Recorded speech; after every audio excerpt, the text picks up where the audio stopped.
Hello everybody and welcome in biological world. Now we will discuss about the remaining step of glycolysis. Now we start on step 6, oxidative phosphorylation. Now as we seen earlier that 3 glyceraldehyde 3 phosphate are formed in the step 5th.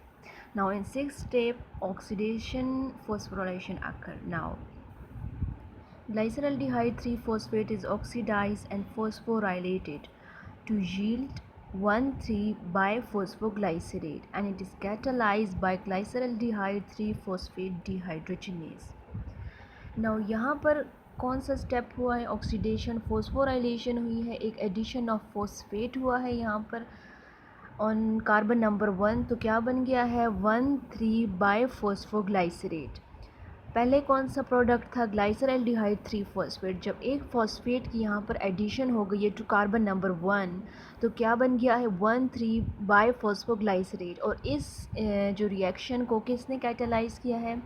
Glyceraldehyde 3 phosphate dehydrogenase. Now glyceraldehyde 3 phosphate ने क्या दिया है? यहाँ पर जो है ये 1,3-बाइफॉस्फोग्लाइसरेट है यहाँ पर +2 NADH 1 यानी 2 मॉलिक्यूल्स हैं, यहाँ पर भी 2 मॉलिक्यूल्स हैं। 3 कार्बन एटम के जो बने थे तो 2 मॉलिक्यूल हैं किसके?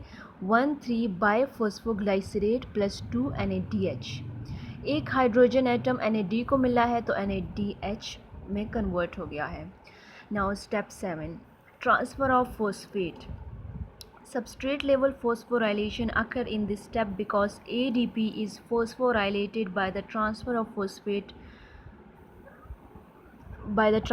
phosphate to ADP to form ATP। यहाँ पर ADP की फॉर्मेशन हो गई है। स्टेप 7 में ATP की फॉर्मेशन होती है। The enzyme is phosphoglycerate kinase yield 2 molecules of ATP and 2 molecules of reaction molecule 3 phosphoglycerate।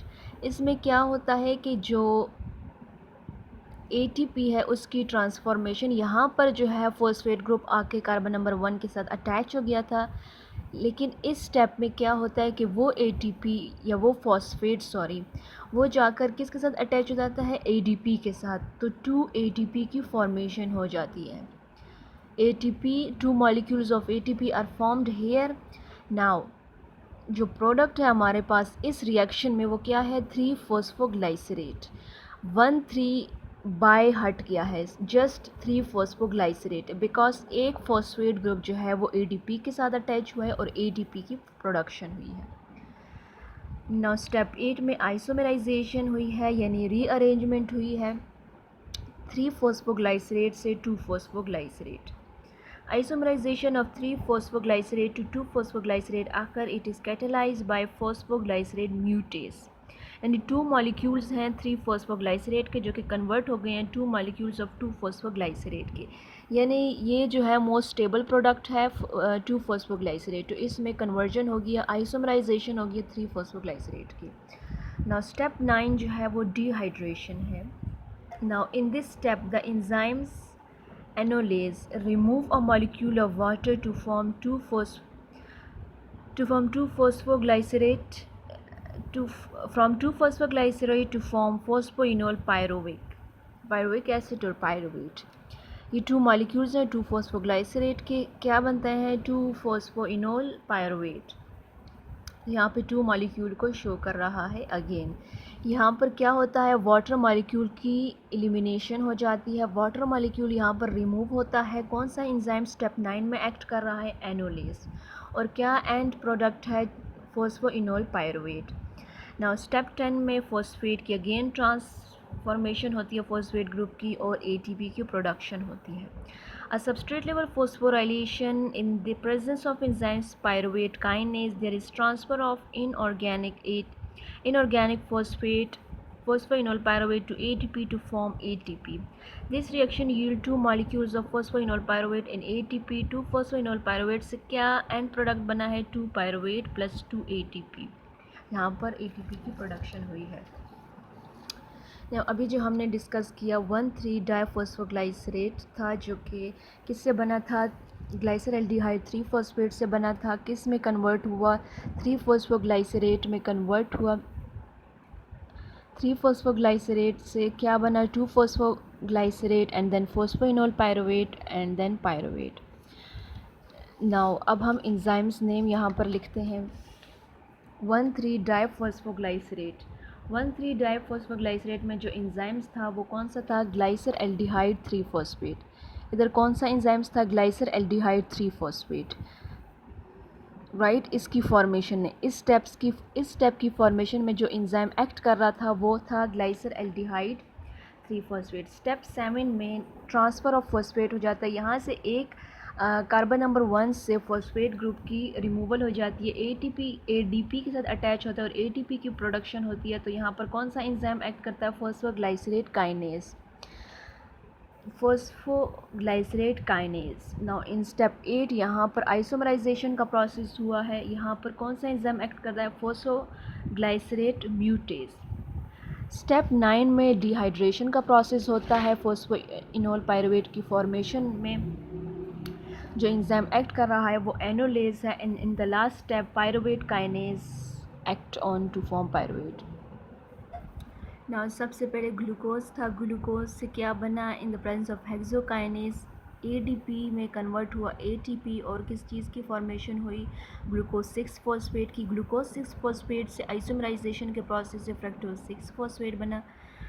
फॉस्फोग्लूकोज isomerase enzymes के थ्रू फ्रक्टोज 6 फॉस्फेट से फ्रक्टोज 1,6 डाइफॉस्फेट बना। बिकॉज यहाँ पर एक एडिशन हो गई थी फॉस्फेट की, तो इन द प्रेजेंस ऑफ फॉस्फोफ्रक्टोकाइनेज यहाँ पर एटीपी अगेन एडीपी में कन्वर्ट हो रही है। फ्रक्टोज 1,6 डाइफॉस्फेट की क्लीवेज हो जाती है in the presence of aldolase और क्या बनता है, dihydroxy acetone phosphate and glyceraldehyde 3 phosphate. यहाँ पर फिर enzyme triose phosphate isomerase act करता है जो कि कन्वर्ट करता है डाईहाइड्रोक्सी एसीटोन फॉस्फेट को ग्लाइसरएल्डिहाइड 3 फॉस्फेट में। ग्लाइसरएल्डिहाइड 3 फॉस्फेट से 1,3-डाइफॉस्फोग्लाइसरेट बनता है in the presence of glyceraldehyde 3 phosphate dehydrogenase. यहाँ पर NAD जो है वो NADH में कन्वर्ट होता है। अगेन 3-फॉस्फोग्लाइसरेट बनता है 1,3-डाइफॉस्फोग्लाइसरेट से इन the presence of phosphoglycerate kinase. ATP की यहाँ पर फॉर्मेशन हो जाती है। नाउ 3-फॉस्फोग्लाइसरेट जो कि आइसोमेराइजेशन के थ्रू 2-फॉस्फोग्लाइसरेट में कन्वर्ट होता है फॉस्फोग्लाइसरोल म्यूटेज एंजाइम की प्रेजेंस में। 2-फॉस्फोग्लाइसरेट जो है वो फॉस्फोइनोल पायरुवेट में कन्वर्ट होता है in the presence of enolase enzymes और वाटर मॉलिक्यूल की यहाँ पर रिमूवल हो जाती है। नाउ फॉस्फोइनोल पायरुवेट जो है वो पायरुवेट में कन्वर्ट होता है फाइनली। यहाँ पर भी ATP की प्रोडक्शन होती है, ये भी ऑक्सीडेशन फॉस्फोराइलेशन का प्रोसेस है एंड जो है in the presence of pyruvate kinase. Now aerobically यहाँ पर जो है 8 ATP की प्रोडक्शन हुई है in the presence of oxygen, जबकि एनारोबिकली यहाँ पर 2 ATP की प्रोडक्शन होती है। यहाँ पर बेसिकली ATP की कंजप्शन हुई है, 2 ATP यहाँ पर कंज्यूम हो गए हैं और यहाँ पर 2 ATP की फॉर्मेशन होती है। तो aerobically in the presence of oxygen total 8 ATP है, बिकॉज NADH जो है वो भी ATP 180H is also equal है 2 ATP के। तो यहाँ पर 2 NADH है बिकॉज ये भी इसमें कन्वर्ट हो गया टू 2 मालिक्यूल्स हो गए, 2 NADH 4 ATP, यहाँ पर ये भी 2 है और ये भी 2 है, तो टोटल 8 एरोबिकली 8 ATP की हमारे पास प्रोडक्शन हो रही है, जबकि एनएरोबिकली हमारे पास जस्ट 2 ATP हैं, जस्ट 2, और यहाँ पर 2 ATP की कंजप्शन होगी, right. So this is all about glycolysis. Finally we cover it. Thanks for watching.